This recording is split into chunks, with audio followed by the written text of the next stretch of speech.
kepada Allah itu dapat semuanya, Pak. Maksudnya semuanya, Beb, semua kebahagiaan dunia dan akhirat. Yang benar, Beb, benar. Kok bisa? Bisa.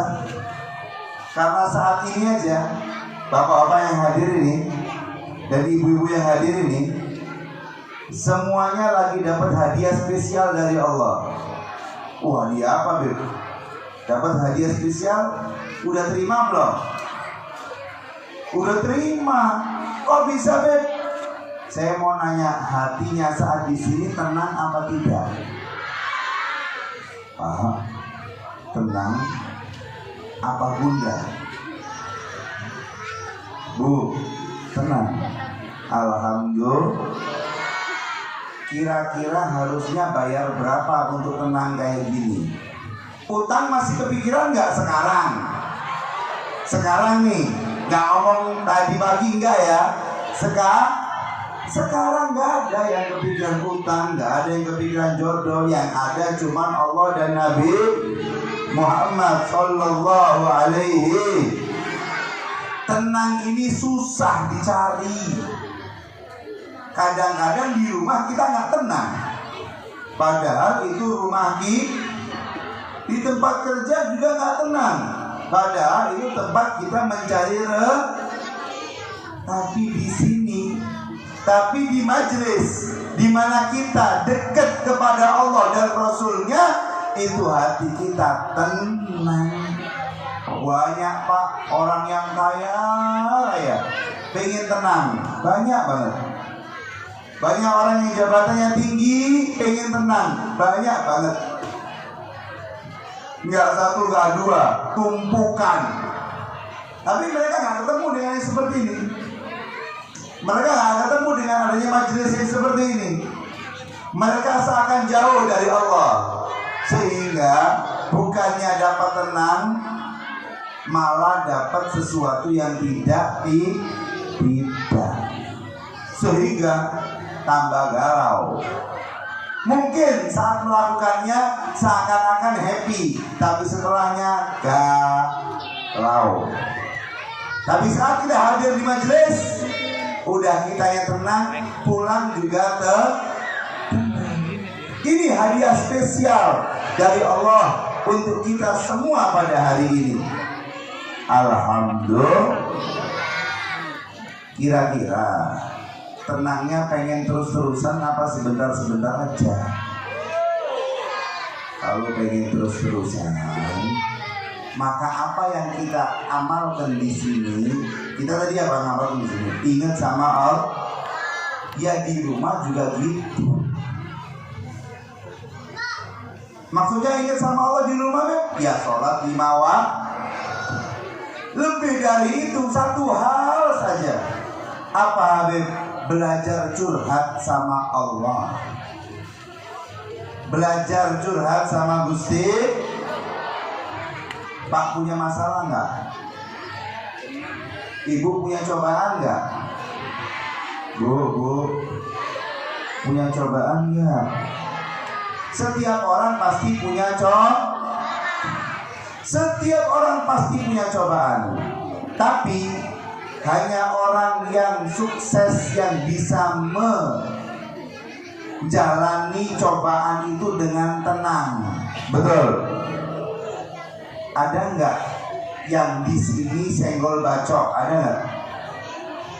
Pak, senggol bacok, Pak. Bu, di sini ada yang suka galau nggak?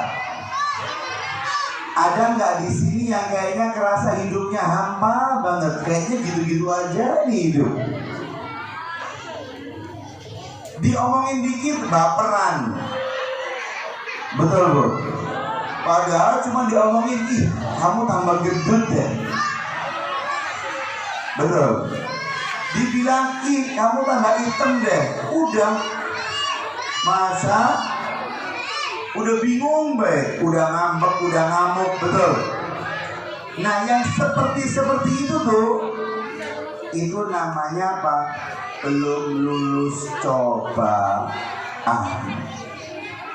Gimana Habib supaya lulus cobaan? Perdekat diri kita kepada Allah. Pak, Bu, nggak ada orang hidup di dunia nggak ada cobaan, nggak ada. Yang fulan dicoba lewat anak-anaknya, yang fulan lewat saudara-saudaranya, yang fulan lewat pasangan hidupnya, yang fulan dari teman kerjanya, yang fulan terus macam-macam. Betul. Mungkin setiap orang pasti ada cobaannya.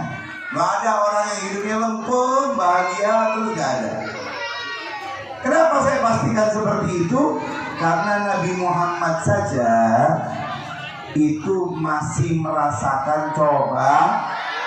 Lah kok Nabi Muhammad masih merasakan cobaan, apalagi kita manusia biasa, yang apalagi notabene-nya dibanding ibadah Nabi Muhammad jauh kita semua, betul?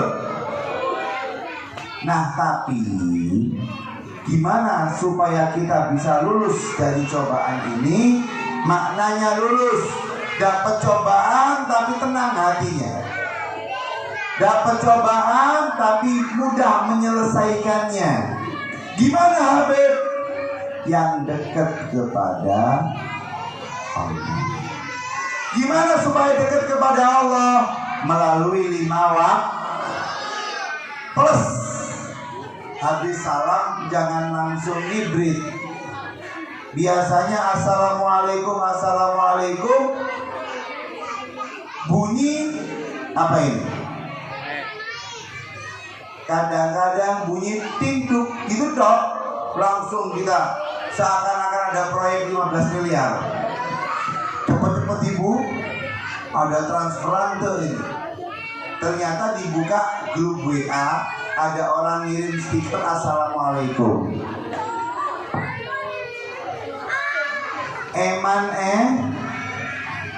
Saat kita harusnya munajat kepada Allah.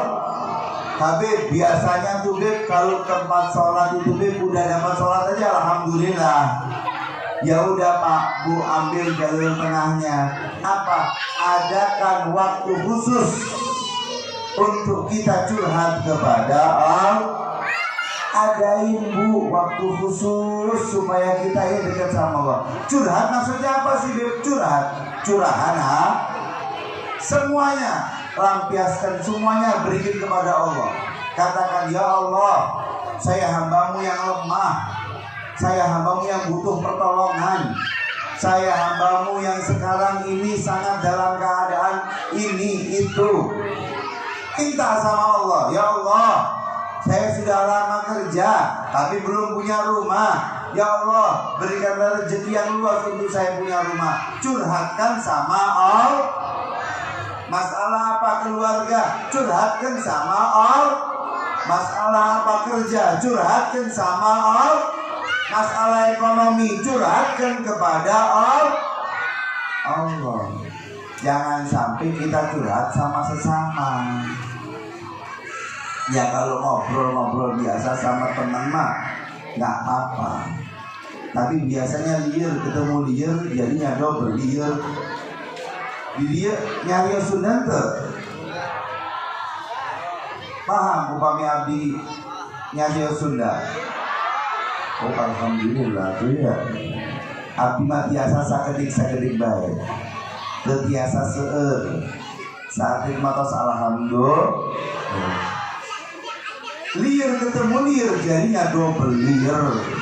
Seperti apa? Seperti saya dulu waktu di pesantren. Saya waktu di pesantren dulu sempat liar. Ini biasanya yang pesantren ini pernah kayak gitu nih. Iya, galau nggak jelas. Waktu di pesantren, namanya anak di pesantren ya, kadang-kadang timbul aja godaan-godaan, pengennya berhenti, ya, pengennya mah kabur. Pas saya lagi pengen kabur, liar seperti itu, pusing ngeliatin pintu gerbang baik. Saat itu saya lah coba barangkali dapat nasihat dari teman, ngobrol sama teman. kok sumpah ya hari-hari ini ya, kayaknya peraturan tambah ini tambah itu, gimana nih enaknya nih, kok rasanya sama, apa mending malam ini kita kabur bareng. Nah ini liar ketemu nih, bukan dapat solusi malah diajak kan. Coba saya datang ke ustaz saya, kira-kira apa?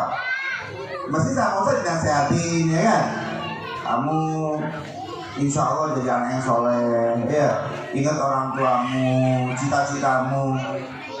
Ketika saya ke ustaz ya saya ke seperti itu, betul.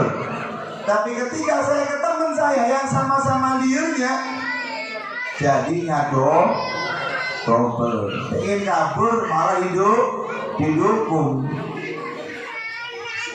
Maka itu udah saya sarankan, kalau curhat sama Gusti, kalau curhat sama Allah nanti dikasih jalan keluar sama Allah. Tapi pas curhat HP-nya matiin ya. Pas curhat HP-nya matiin.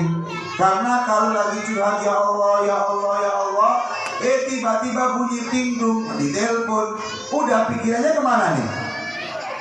Kemana nih? Ke HP. Akhirnya nggak fokus. Beb, kapan sih Beb waktunya curhat? Kapanpun, yang penting fokus dan khusyuk. Bisa tengah malam alhamdulillah, nggak bisa dohor siang-siang nggak apa-apa, nggak bisa sorean nggak apa-apa, nggak bisa maghrib tenawan. Yang penting khusyuk, fokus, minta sama Gusti. Nah, hadirin dan hadirat, saat kita selalu curhat kepada Allah, insya Allah kita akan mendapatkan pintu-pintu keluar, jalan-jalan keluar, di mana nanti semua yang jadi masalah dalam kehidupan kita nggak jadi masalah lagi, nggak jadi masalah lagi. Tadi pagi masih ada yang galau nggak di sini? Pak, jangankan tadi pagi, sore masih riuh, ya, betul. Kepikiran ini, kepikiran itu, iya Bu. Ya mudah-mudahan udah nggak ada kepikiran lagi. Mudah-mudahan semuanya ketemu jalan keluarnya. Amin, amin. Nah, untuk sampai kepada Allah, kita lewat satu pintu. Apa Habib? Pintu Sayyiduna Muhammad Sallallahu Alaihi. Pintu untuk menuju kepada Allah adalah Nabi kita, Nabi Muhammad Sallallahu Alaihi Wasallam. Ketika kita lewat Nabi Muhammad, dengan kita bersolawat kepada Nabi Muhammad, insya Allah setiap doa yang diawali dengan solawat akan cepat diijabah oleh Allah dibanding doa yang gak ada solawatnya. Doa yang diawali solawat itu akan cepat diijabah oleh Gusti. Pak, solawat yang gimana sih Beb? Yang khusyuk itu aja, yang rindu itu aja, yang seneng itu aja, yang saat antum sebut nama Nabi Muhammad itu pakai rindu. Itu pakai apa? Nyebut Allahumma sholli ala sayyidina Muhammad. Itu rindu. Ya Allah, pengen ketemu sama Nabi Muhammad. Pengen jumpa sama Nabi Muhammad. Ketika sholawat itu diamalkan untuk pembuka sebagai dari doa, apalagi sholawatnya pakai rindu, aduh, ini kayak pesawat itu jet. Cepet dijabahnya itu kayak jet, cepet dijabah oleh Allah saat kita melalui pintu yaitu Nabi Muhammad Sallallahu Alaihi. Saat pintunya Nabi Muhammad, sholawat yang dibacakan dengan rasa rindu, maka insya Allah cepat diterima oleh Allah. Habib, kenapa kok saya harus sholawatnya pakai rindu? Emang nggak ada fadilahnya kalau saya biasa-biasa aja? Oh ada. Ada. Fadilahnya sholawat tetap dapat. Cuman masalahnya ya, kalau pakai rindu itu nanti hasilnya beda. Hasilnya beda. Sholat kita khusyuk sama tidak khusyuk, secara fikih ya it's okay. Yang penting sudah mengerjakan sholat sampai salam, rukun-rukunnya jelas, udah sah. Tapi kalau ditambahin khusyuk, wah ini luar biasa. Sholawat yang kita bacakan kepada Nabi Muhammad Sallallahu Alaihi Wasallam dengan rasa rindu ini akan membuahkan apa, Habib? Membuahkan balasan rindu dari Nabi Muhammad Sallallahu Alaihi. Diceritakan Pak, ayat Jalmi, ada satu orang, masya Allah, tabarakallah, ya, laki-laki. Dia tadi ini setiap ketemu kiai, setiap ketemu kesepuhan, minta doa. Kiai, kesepuhan, doakan saya. Terus kalau antum mimpi Nabi Muhammad, ucapkan salam rindu saya kepada Nabi Muhammad. Ucapkan salam rindu saya pada Nabi Muhammad Sallallahu Alaihi. Ketemu kiai lagi, ngomong gitu lagi. Ketemu kiai lagi, ngomong gitu lagi. Sampai pada suatu saat dia mimpi seakan-akan kiamat ini tiba. Semua manusia sebanyak mungkin dari zaman Nabi Adam sampai nanti hari kiamat kumpul jadi satu. Bayangkan, kira-kira kita di sebelah mana kira-kira? Ayo Pak, di depan sini apa di belakang sono? Mudah-mudahan di soft pertama. Amin. Amin. Karena soft pertama isinya nabi-nabi, ya, dan semua orang-orang soleh. Mudah-mudahan kita ngikut deh, nyimpil di situ. Amin ya Rabbal. Ini saat itu dia melihat seakan-akan hari kiamat tiba. Masya Allah, tabarakallah, ada satu rombongannya Nabi Muhammad Sallallahu Alaihi. Ini orang dari kejauhan lihat, ya Allah itu Nabi Muhammad, pengen ngedeket sama Nabi Muhammad. Orang udah di setiap ketika dia ketemu kiai urusannya salam sama Nabi Muhammad, salam rin. Di dalam mimpi itu dia juga kerasa, ya Allah pengen ketemu Nabi Muhammad, pengen deket sama Nabi. Saat itu Pak, tiba-tiba Nabi Muhammad membalikkan badannya, kemudian nyuruh buka jalan. Saat itu orang yang rindu itu dipanggil sama Nabi seperti ini. Saat dipanggil kepada Nabi Muhammad oleh Nabi Muhammad, dia dekat sama Nabi, dipeluk Rasul Sallallahu Alaihi. Apa katanya orang tersebut? Ya Rasulullah, tahukah kamu dengan aku? Apa kata Rasul? Aku tahu setiap orang yang merindukanku, kata Rasulullah Sallallahu Alaihi Wasallam. Jadi sholawatlah tapi yang ada rasanya. Sholawat yang ada rasa. Allahumma salli ala sayyidina Muhammad. Nah itu dalam rasa hatinya itu, ya Allah pengen ketemu sama Nabi Muhammad Sallallahu Alaihi Wasallam. Rindu inilah yang nanti akan membuahkan sebuah kebahagiaan tersendiri dalam hati kita, ya, insya Allah. Yang pertama tadi, setiap kita pasti punya cobaan. Kalau pengen lulus cobaannya curhat sama Gusti. Yang kedua, untuk menjadikan curhat ini seperti jet, lewatlah pintu satu, Sayyiduna Muhammad Sallallahu Alaihi. Setiap doa yang dimulai dengan sholawat maka pasti akan lebih cepat diijabah oleh Allah dibanding doa yang tidak ada sholawat.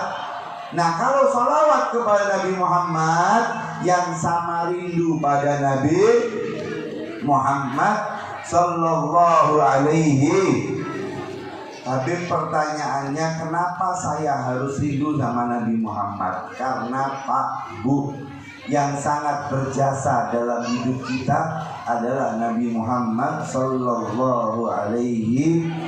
Yang paling berjasa Nabi Muhammad. Ini yang di Karawang nih, kalau saya kasih uang 1 miliar setiap orang, mau nggak Pak? Bu, ibu yang mau, bapak mah bingung. Habib Anis duit dari mana? Ya, iyain baik, mau tuh? Oyong tuh? Oyong. Kira-kira kalau sudah saya kasih 1 miliar, lupa apa enggak sama saya? Ya nggak bakal lupa ya nggak dikasih lagi. Ya, kalau udah dapat 1 miliar pastinya kita nggak lupa.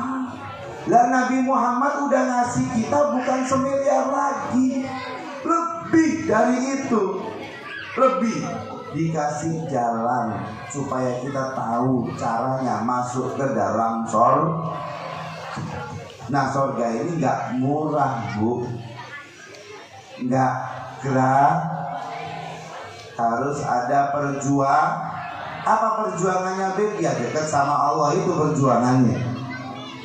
Bukan bayar. Ada nggak yang masuk surga nyogok malaikat? Ada Bu. Di dunianya pengennya leha-leha, pengennya maksiat, pas mau meninggal malaikat saya nyogok 1 miliar, pengen masuk surga. Ada? Nggak ada. Semua harus ada perjuangan. Nah, yang memperjuangkan agar kita semua kenal Allah, yang memperjuangkan agar hidup kita tenang seperti ini adalah Nabi Muhammad Sallallahu Alaihi Wasallam. Pak pernah ke Jerman? Belum. Sama saya. Belum pernah ke Jerman. Tapi di Jerman itu pernah salah satu guru saya dakwah di sana. Namanya Habib Muhammad bin Abdullah Al-Idrus. Nah, di Jerman itu ternyata di satu daerah disediakan apa? Disediakan tempat rumah buat orang-orang yang lagi galau. Kalau galau masuk situ, ngapain Beb? Bunuh diri. Setiap yang galau masuk ke situ untuk bunuh. Daripada bunuh diri di jalan gak ada yang ngurus, kalau masuk ke situ untuk bunuh diri tetap diurus jenazahnya. Itu di Jerman. Di Indonesia perlu diadakan nggak? Nggak perlu. Kenapa? Karena setiap Muslim yang galau di sini larinya di shaf pertama di masjid. Betul. Makanya kalau imam, ada imam nggak di sini? Kalau ada satu orang tiba-tiba di shaf pertama, nggak pernah masuk masjid, ujung-ujungnya di shaf pertama, wah ini curiga, pasti punya utang banyak. Betul. Setiap dari kita, alhamdulillah, saat punya kesusahan kita kembalinya kepada, nggak sampai bunuh diri, betul, nggak sampai macam-macam. Kenapa? Karena kita dituntun oleh Nabi Muhammad Sallallahu Alaihi Wasallam. Alhamdulillah. Bu, ada nggak yang menjadikan ibu-ibu ini menjadi tidak mulia di dalam Islam? Ada? Nggak ada. Semuanya jadi surga itu di mana, Pak? Di bawah telapak kakinya siapa, Bu? Di bawah telapak itu periksa coba, ada surga. Surga itu di bawah telapak kaki ibu, di bawah, bukan di atas kepala. Berarti surga sama ibu mulia mana? Mulia ibu. Kok bisa sih Beb? Iya, karena dengan kita hormat kepada orang tua, bakti kepada kedua orang tua, maka kita akan mendapatkan minimal kunci surga. Nah, sebelum Islam, sebelum Nabi Muhammad itu ada dan diutus Nabi Muhammad, dulu di dunia ini ada beberapa peradaban, Pak. Salah satunya peradaban Yunani, di mana di dalam satu aturannya, apabila suami meninggal, maka seorang wanita ini diwariskan. Jadi bukan warisan rumah, warisan istrinya bapak. Berarti warisan ibu. Ini anak nih dapat warisan. Siapa warisannya? Ibunya. Mau dinikah sama anaknya boleh, mau dijual sama anaknya boleh. Itu aturan Yunani. Di kala itu sebelum Nabi Muhammad diutus. Setelah Nabi Muhammad diutus, ada perempuan ini digituin. Dulu perempuan kalau haid, di zaman jahiliyah pun, kalau ada perempuan haid gak boleh makan bareng sama suami. Dimasukin kamar, dikunci, dikasih makan seperti makannya kucing. Na'udzubillahimin. Wanita tidak dihormati di saat sebelum Nabi Muhammad diutus. Kalau sekarang wanita sangat dihormati. Siapa yang paling harus berbakti kepadanya? Siapa? Katanya Rasulullah SAW ditanya, ya Rasulullah, siapa yang harus saya berbakti kepadanya ya Rasul? Pertama jawabnya apa? Ummuka, ibumu. Kedua siapa? Ketiga siapa? Keempat, bapak.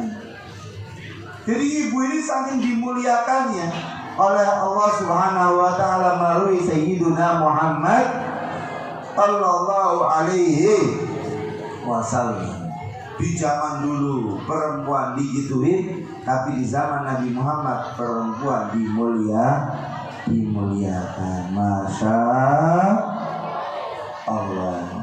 Apakah Nabi Muhammad perjuangannya mudah? Enggak mudah. Perjuangan Nabi Muhammad tidak mudah. Nabi Muhammad dicoba macam-macam, Pak. Bu, sangat banyak cobaannya Nabi Muhammad. Yang pertama dicoba oleh keluarganya sendiri. Pamannya nggak mau iman sama Nabi, bahkan musuhin Nabi. Sering sekali, sampai pernah Rasul Shallallahu Alaihi Wasallam itu diboikot 3 tahun. Gak boleh ada yang ngasih makan, gak boleh ada yang jual makanan, gak boleh. Sahabat Nabi sama Nabi waktu itu makannya dedaunan, makannya Ini orang Karawang makannya apa ya?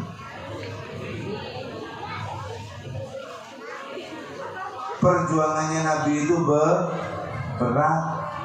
Sayyidah Aisyah cerita, Bu, Pak, bahwa pernah di rumahnya Sayyidah Aisyah, di rumahnya Rasul, itu 2 bulan gak pernah masak.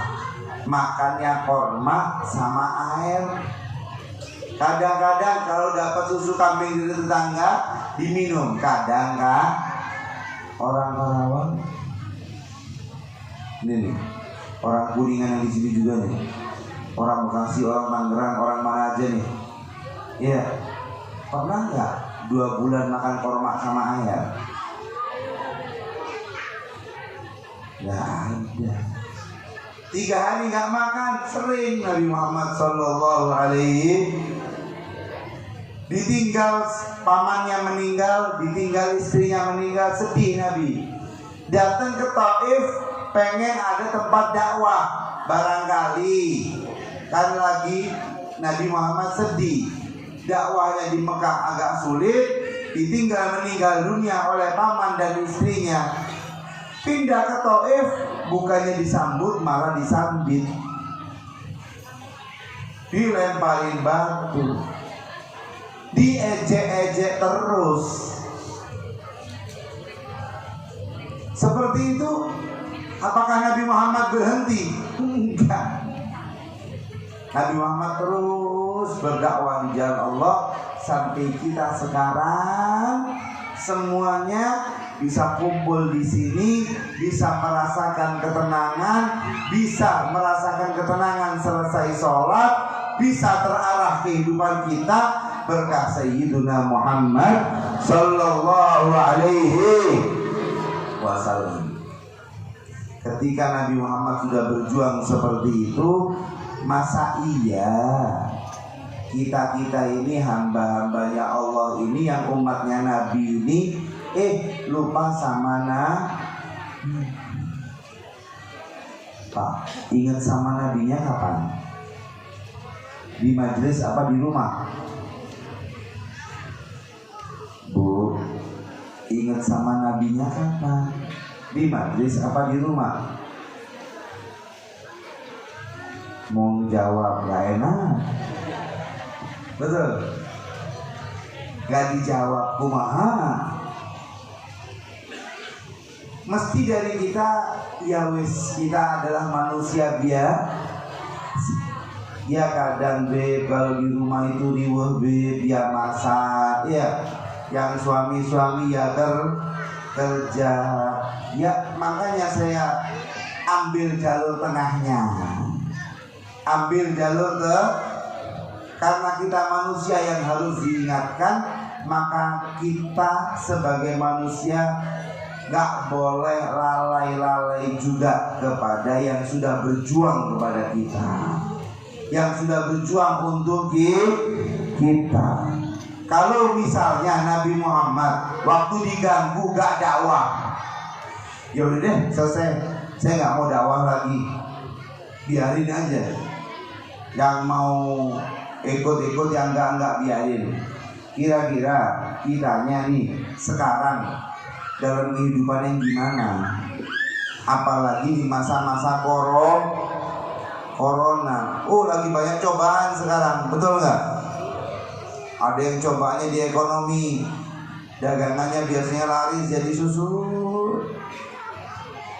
Ada yang cobaannya dia apa? Keluar. Gara-gara ekonomi turun, pulang ke rumah dimarahin. Betul Bang? Dimarahin siapa? Istri. Atau kumaha nggak boleh, atau ibu, istri nggak boleh marah-marah, tercantiknya hilang. Katanya ibu saya ngomong sama adik saya, kalau suka marah cantiknya kalau tak tambahin sama saya juga cantiknya cepet tuh. Makanya jangan marah-marah ya, sedikit nyerempet sedikit, karena ini penting banget. Laki-laki itu Bu ternyata punya sifat satu Bu, pengennya dihormatin dan dihargain Bu, betul? Maka kalau pulang bawa 100.000 juga dihargain ya Bu. Pulang bawa 10 juta alhamdulillah. 10 juta langsung ringan. 100.000 tadi dihargai, iya. 10 juta alhamdulillah. Ya mudah-mudahan insya Allah rezekinya semuanya 100 juta. Setiap bulan 100 juta, amin. Pak, amin Pak. Saya gak yakin banget sih. Kalau kita itu yakin sama Allah 100 juta itu maka saya itu Pak, kadang-kadang pengalaman doa. Ya Allah, masa iya orang yang maksiat aja punya duitnya, masa saya buat majelis gak bisa punya duit? Kadang-kadang kan mau ngadain acara seperti ini ya. Saya kan juga punya majelis. Kadang-kadang pas ngadain acara seperti ini ya, saya ini harus duluan, baru yang lain ikut. Kalau saya nggak duluan, yang lain nggak bakal ngikut, susah. Makanya saya waktu itu ada acara satu maulid, nggak lama lagi acara milad. Saya lupa kalau saya nggak pernah ngadain maulid, ngadainnya milad di Majelis Rasulullah Cirebon. Loh, iya, Beb, pas penutupan panitia, Beb, 2 bulan lagi sudah milad majelis lah. Ya nggak usah ditutup panitianya, dilanjutin kata saya. Kira-kira berapa mau datangnya waktu itu Habib Taufik Assegaf dari Pasuruan jauh ke Cirebon waktu kata saya. Anak-anak mintanya seperti itu, tapi wis bismillah lah. Saya munajatnya sama Allah, ya Allah, saya ini ingin berbuat ini untukmu dan Rasulnya, lancarkan ya Allah. Masa yang maksiat-maksiat aja bisa dapat rezeki gede untuk kemaksiatannya, lalu ini buat Allah dan Rasulnya, masa ia nggak dapat? Langsung seperti itu, alhamdulillah Pak. Selesai acaranya lebihan, duitnya lebih. Nah itu cobaan buat saya nih. Diambil lagi apa enggak nih? Diambil apa enggak? Nah, akhirnya saya kasih panitia. Panitia jadiin kas majelis supaya nanti majelis ini ya namanya majelis rutinan setiap minggu, ya butuh air, ya butuh ini, ya butuh, udah dipakai itu. Habib duitnya Habib nggak mau dikembaliin enggak? Iya. Nah itu semua insya Allah mesti ada aja. Jadi yang yakin sama duit mah yang yakin. Yang penting saat kita nggak ada, jangan sampai ribet dan ribut. Kan semuanya butuh duit deh. Butuh duit nggak buat semuanya? Katanya duit gampang, tapi butuh duit. Gimana ini? Minta sama Allah, curhat sama Allah. Coba dulu. Kalau udah curhat sama Allah 2 bulan, 3 bulan ya, baru nanti ngomong sama saya lagi, ketemu sama saya lagi. Kalau sekarang rezekinya agak seret, terus wajar orang curhat sama Allah aja jarang-jarang. Coba istiqomah curhat sama Allah, nanti ketemu 2 bulan sama saya, pasti ibu ngomong, pasti bapak ngomong, alhamdulillah Beb, rasanya sekarang plong, rekening semakin banyak duitnya. Percaya nggak? Amalkan. Kalau nggak percaya, kalau nggak diamalkan nggak percaya berarti. 10 menit, 15 menit curhat semuanya sama Allah. Nanti ketemu lagi 2-3 bulan. Atau saya di Instagram kan sering gitu. Di Instagram, di DM aja saya. Beb, alhamdulillah rumah sudah kebeli, mobil sudah ganti Alphard.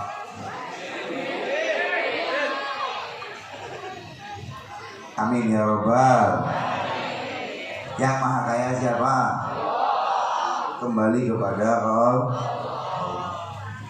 Ini kan sekarang ini kan zaman sekarang, waduh, amburadul, yang ekonomi turun, yang ini, yang itu, yang rumah tangga, yang segala macam. Nah ini semuanya harus satu, apa? Kembali kepada Allah lewat pintu Sayyidina Muhammad Sallallahu Alaihi. Nah yang kenalkan kita dengan Allah dan Nabi Muhammad itu Nabi Muhammad yang membawa kita sampai kenal kepada Allah, yang membawa kita sampai kita ini kenal bahwa ada Tuhan semesta alam yang maha kaya adalah Allah, itu Sayyidina Muhammad Sallallahu Alaihi Wasallam. Karena orang yang gak kenal Allah amburadul. Pernah ada salah satu rekan kerja kakak saya, ketika hutangnya banyak, dia nggak ambil banyak hal, hanya langsung bunuh diri. Kira-kira setelah bunuh diri itu tenang lagi hidupannya? Ya tenang. Terus naudzubillahimin. Tapi kalau kita, alhamdulillah, berkah Nabi Muhammad, saat kita susah, kita kembali kepada Allah. Saat kita susah nyebut ya Allah, itu kita hatinya tenang. Saat kita susah, kita ini ngedekat kepada Allah lewat Nabi Muhammad, maka semua yang jadi masalah kita akan cepat diberi kemudahan oleh Gusti. Insya Allah. Maka itu Nabi Muhammad yang telah berjuang untuk kita ini, yang setiap harinya mikirkan kita ini, yang sampai sebelum meninggal itu yang dipikirkan adalah ummati, umatku, umat itu. Ayo kita rindu kepadanya juga. Habib, gimana Habib supaya rindu Habib? Pak, Bu, objektif saja, kita manusia memang harus apa? Harus objektif dalam mengambil sikap ini. Adakan waktu khusus untuk Nabi Muhammad juga. Curhat sama Allah, ditutup dengan sholawat. Tapi sholawat walaupun 100 itu bermakna gitu. Iya, bermakna. Allahumma sholli ala sayyidina Muhammadin wa alihi wa sahbihi wa sallim. Allahumma sholli ala sayyidina Muhammadin wa alihi wa sahbihi wa sallim. Allahumma sholli ala sayyidina Muhammadin wa alihi. Nah, itu betul-betul Muhammad sambil jangan Allahumma sholli. Kadang-kadang nggak paham apa yang diomongin. Kadang-kadang saya kalau lihat orang yang tasbihnya kayak gini saya bingung. Ada rasanya nggak ya? Ada nggak kayak gitu? Ini kata saya ini lagi wiridan, lagi sholawat, apalagi mau mendung orang. Sholat, kecuali dia istighraq lain lagi ya. Kecuali dia udah di alam yang berbeda lain lagi. Tapi ketika kita manusia biasa, sholawat baik sampai dirasakan. Allahumma sholli ala sayyidina Muhammad wa alihi wasallam. Allahumma sholli ala sayyidina Muhammad wa alihi wasallam. Insyaallah ketika kita sholawatnya sambil kita resapin, sambil kita ada rasa rindu, maka akan membuahkan banyak hal insyaallah. Apalagi sholawat. Dikatakan salah satu sahabat Nabi Muhammad sallallahu alaihi wasallam, satu sahabat Nabi berkata kepada Nabi, "Ya Rasulullah, aku jadikan sepertiga dari waktuku itu untuk bersolawat kepadamu ya Rasulullah." Apa jawaban Nabi, Bu? Bagus, kalau kau tambahi afdol. Ya Rasulullah, aku jadikan setengah dari waktuku untuk sholawat kepadamu ya Rasul. Bagus, kalau kamu tambahin afdal. Ya Rasulullah, aku jadikan semua waktuku untuk bersolawat kepadamu ya Rasul. Apa jawabannya Muhammad? 2. Idzan tukfa hammuk wa tughfar dzunubuk. Kalau seperti itu berarti insya Allah dosamu diampunin, keinginanmu dicukupin oleh Allah. Makanya tuh kalau zaman sekarang katanya kalau pengen apa-apa disolawatin. Kelihatan mobil, aduh disolawatin biar cepet. Bukan itu solawatinnya. Solawatlah yang banyak, doa kepada Allah. Niscaya Allah akan semoga kita diijabah doa-doanya oleh Allah. Hidup di dunia ini kan segitu-gitu aja ya Pak. Paling umur 60, 70 udah. Kita pengen pensi. Ada nggak di sini yang pengen sampai 100 tahun? Kalau saya nggak kepengen sampai 100 tahun. Yang ada malah capek. Udah 7. Saya mah yang penting udah bener semua, istri anak-anak udah tertata, saya sih kayaknya berangkat sudah. Berangkat kemana deh? Ke alam yang udah gak ngemikirin harganya beras lagi. Ke alam yang udah gak mikirin listrik lah. Alam barzah. Tapi setelah insya Allah istri, anak udah tertata semuanya, udah genah lah. Terus pamitan, Bismillahirrahmanirrahim. Karena hidup di dunia ini kan gak enak gue. Enak gak di dunia ini? Enak gak Pak? Dibanding nanti di surga, enak di surga. Bayangin loh, kita di alam barzah udah gak kepikiran tuh harganya beras ada berapa. Telur naik 36.000 gak jadi beban. Betul? Kemarin sempat naik, sekarang turun lagi ya? Sekarang jadi berapa? Bu, harga telur berapa Bu? 21. Dari 18, 16 jadi 36. Kedua satu. Pas 36 pasti pusing semua. Iya. Aduh, harganya 36.000. Nah, kalau di alam barzah di sono udah nggak ada ceritanya telur 36.000 nggak ada. Yang ada kenikmatan saat kita menjadi hamba yang dekat dengan Allah dan Nabi Muhammad sallallahu alaihi Kesimpulannya, kalau kita hidup dekat dengan Allah, kita akan lebih bisa menjalani kehidupan. Maksudnya, orang yang dekat dengan Allah, dia bisa mengatasi setiap cobaan yang ada. Hidup di dunia nggak mungkin nggak ada cobaan. Iya. Hidup di dunia nggak mungkin nggak ada cobaan. Tapi orang yang bisa menjalani cobaan tersebut dengan tenang, itu adalah orang yang luar biasa. Syaratnya apa? Dekat kepada Allah. Habib, dari tadi Habib ngomong dekat sama Allah. Seperti apa langkah pertama saya untuk dekat sama Allah? Langkah pertama dekat sama Allah dengan kita jaga sholat 5 waktu. Kenapa saya ingin untuk sholat 5 waktu lagi? Bukankah ini pelajarannya anak SD? Bukan.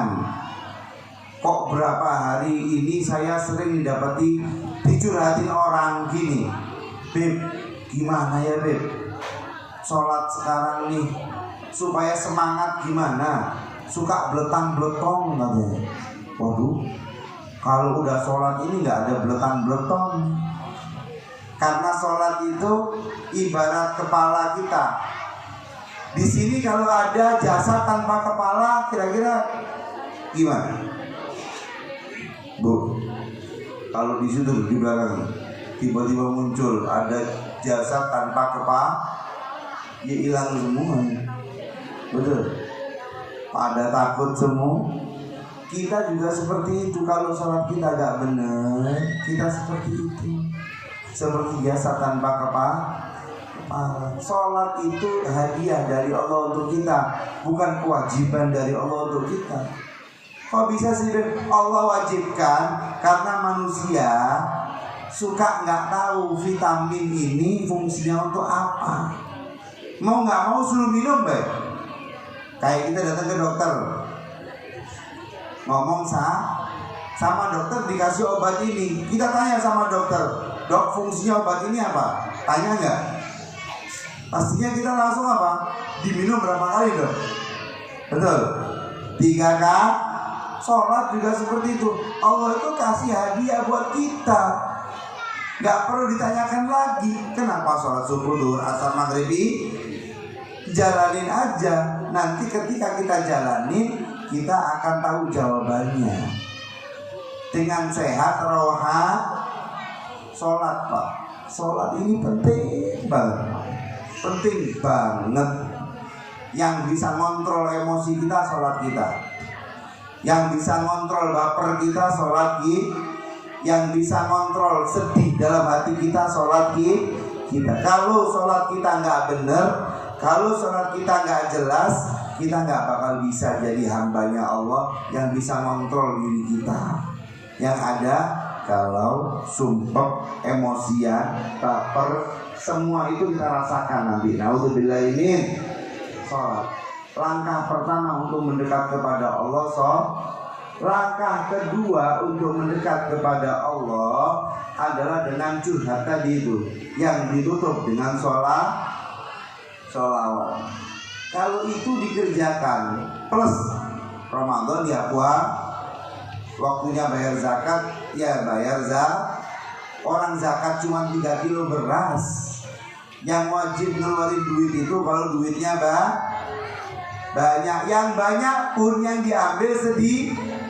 Saya mau nanya, setiap berapa sih wajib zakat itu, Beb? 84 gram emas, Pak. Orang kalau punya 84 gram emas atau nominal sebanyak itu baru wajib zakat. Itu pun yang duitnya udah mandek setahun. Kalau nggak mandek setahun, belum Oke. Berarti dari misalnya orang punya 100 juta, diambil 2,5 juta. Banyak sisanya ya, banyak yang diambil. Banyak sisanya, harusnya masih lebih syukur lagi ketika memberikan kepada orang yang gak mampu. Hati kita juga senang. Oke. sholat 5 waktu, puasa Ramadan, zakat, haji kalau mampu. Kalau nggak mampu nggak wajib. Dengan itu kita amalkan, plus ada waktu khusus untuk Allah, curhat kepada Allah dan dekat kepada Nabi Muhammad melalui sholawat pada Nabi Muhammad. Insya Allah itu kita semakin dekat kepada Allah. Rasakan, amalkan dan rasakan. Insya Allah mudah-mudahan yang seperti kita eluh-eluhkan, bingungkan, sumpahkan, sedihkan, itu gak ada lagi. Insya, karena kita menjalaninya dengan hati yang tenang. Tahu api nggak? Api itu kalau kecil kadang-kadang bisa besar saat diapain? Dikipasin. Orang makan bakar sate ya. Gara-gara dikipasin. Masalahnya kecil cuman gara-gara dikipasin sama setan jadi Nah ini nih yang harusnya kita lawan saat punten-punten ya. Lagi ada masalah sama temen. Kalau kita dekat sama Allah sama Rasul, kita bisa menyikapinya. Saat punten-punten ada masalah sama pasangan hidup, istri sama suami sama ini ada masalah sedikit, kadang-kadang jadi gede. Betul. Siapa yang bisa memedamkan ini? Orang yang dekat sama Allah dan Rasulnya. Gak bakal seperti punya masalah gede. Semuanya bisa dijalani dengan baik, disikapinya dengan baik. Orang tua dengan anak juga seperti itu. Saudara dengan saudari juga seperti itu. Semuanya bisa teratasi saat kita menjadi orang yang dekat kepada Allah, orang yang dekat kepada Nabi Muhammad sallallahu alaihi. Maka itu ayo, saya ingin mengajak semuanya melalui majelis ini, semua mengajak diri sendiri, mengajak semuanya untuk dekat kepada Allah, untuk dekat kepada Allah, untuk dekat kepada Nabi Muhammad. Pulang dari sini mudah-mudahan semuanya istiqomah 5 waktunya. Bentar lagi juga udah Ramadan, awal April Ramadan, 2 bulan setengah lagi bulan suci diistiqomahkan puasanya. Kecuali ibu-ibu. Kenapa ibu-ibu? Ada hari liburnya. Alhamdulillah. Asal jangan yang sudah nggak haid lagi. Kalau haid wajib ya, nggak puasa. Awas kalau puasa waktu haid, haram hukumnya. Tapi wajib enak kan ibu-ibu? Nggak 30 hari penuh. Kalau bapak mah 30 hari penuh. Kalau dibolongin satu beb, tekenging, nggak boh.